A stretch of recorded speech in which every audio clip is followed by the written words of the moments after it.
The United Nations has appointed an expert panel to investigate suspected war crimes on both sides during the latest conflict in Gaza. Israel's come out strongly against the move, accusing the inquiry of bias before it's even started.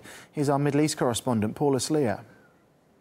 Well, Israel has called the United Nations Human Rights Council a kangaroo court. It comes after the announcement from the council that it was appointing a 3-member panel to investigate allegations of possible war crimes. Now, the decision follows an announcement that was made several weeks ago by the head of the council, Navi Pillay, and she said at that time that there is the strong possibility that Israel is violating international law and that world powers should hold Israel accountable for possible war crimes. She went on to point out that the Israelis had hit schools, they'd hit homes and hospitals, Gaza's only power plant, UN premises, and that all of this was in violation of the Geneva Conventions. The UN chief, Ban Ki-moon, has also in the past spoken out in the harshest terms against Israel, accusing it of hitting particularly UN schools where thousands of Gazans who have been displaced by the month-long fighting were seeking refuge.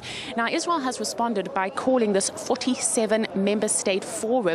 In the words of the country's foreign minister, he said it was a terrorist rights council and that its investigations and conclusions were predictable. Israel accuses the UN of being biased against it, and what the Israeli argument is that it is Hamas who should be investigated for what they call double war crimes: number one, firing rockets at Israel, and number two, using civilians as human shields.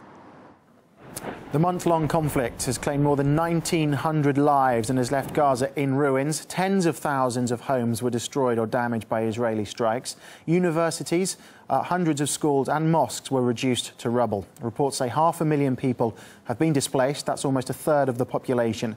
For more than 1 million civilians, there's no fresh drinking water.